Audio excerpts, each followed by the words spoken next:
Hey guys, my name is Miska and welcome to Overwatch Central. Last night we had a pretty big PTR patch. A lot of people were surprised about the size. I believe it was over 4 gigs a total. It contained hero changes to 3 different characters, some of them pretty big actually. A whole load of bug fixes to heroes on top of that, and also some map fixes. And let's get started with that actually. One of the first things that you may or may not have noticed is that a certain map was actually changed. Here's a look at Paris on the live client right now, and if we take a look on the PTR client you can see that it looks a little bit different. Now this is a really weird one because basically it's just the amount of light thrown onto this map from what is the sun in the game that creates this weird change, and it honestly kind of feels like Temple of Anubis back in the day with the really strong yellow hue to it. But overall this change doesn't really make a lot of sense. Why would they change Paris like this? And also why wouldn't they really note that down in the patch notes either? If you check through the different maps that had changes and bug fixes and such to them,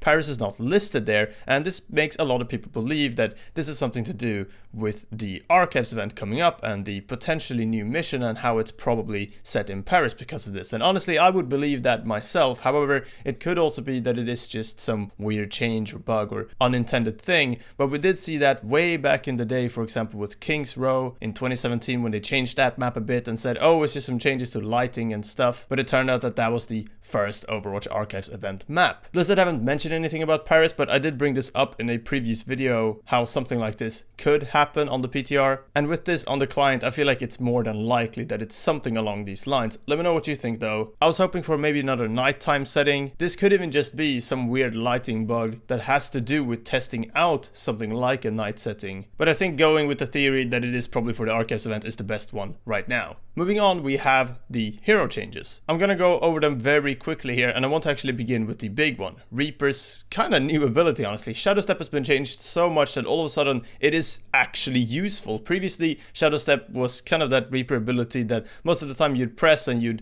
end up somewhere you didn't really want to go and you just die after 2 seconds of arriving there. But now you've actually got quite a lot of changes to it. It can now be used in air, so mid-air when you are falling like this, as you can see in my footage, you can use Shadow Step, and that's actually pretty damn useful because it allows for movement as you are shadow stepping, which, you know, makes you less prone to getting shot as you are doing that. The time to exit Shadow Step is reduced from 1 second to 0.5 seconds, so half there, and that's definitely noticeable. And Reaper is now invisible for the entire time it takes to exit Shadow Step. And they say invisible here, so I assume he can't get shot either, but I'm not sure, because Summer, for example, when she's invisible, can still get shot. Reaper can also now teleport onto surfaces that would usually break, like railings and such. And this was a big talking point recently when Jeff Goodman talked about trying to address that issue with Reaper Shadow Step and the Symmetra Teleporter, which also got that exact same treatment, with railings and other breakable objects no longer block teleporter placement and teleporting. So all of that stuff is great. Reaper is probably going to be fairly scary in lower ranks now. I'm not quite sure how much he's going to be used in higher ranks, but this definitely is a good change. And I'm glad that they're adjusting this character in this way. It took quite a while. Next up is Junkrat, who's had his frag launcher, his main weapon, changed a bit, with the projectile speed increased from 20 to 25, and the grenades now bounce less but explode sooner. So this was a bit of a weird one. I'm gonna quote the dev comment directly so you know what's going on.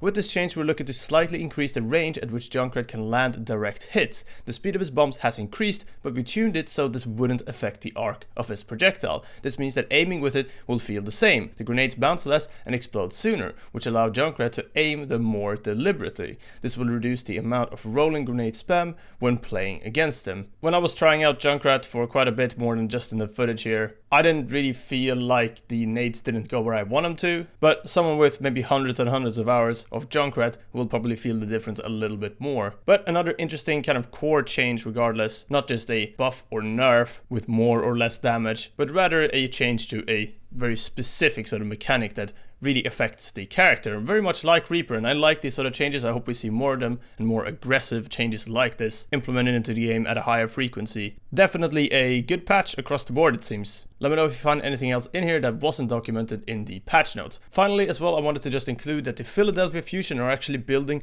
their own Overwatch arena. I thought this was really cool and I wanted to include this. They had this concept video of what the arena would look like, and yeah, kind of just some indoor shots and stuff for that arena. And they're gonna be building it, and I've probably started this project already. And this is of course in connection with the Overwatch League Commissioner Nate Nancer announcing that all Overwatch League teams would have an arena, or would be, you know, renting place in an arena for games in their hometowns. Really cool project, and I'm just enjoying seeing Overwatch League expand like this for sure. You can check out the original tweet with that video in the description. Alright, that's everything for this video. I hope you guys enjoyed. Leave a like if you did, and subscribe for more Overwatch content, and I'll see you guys next time. Bye bye.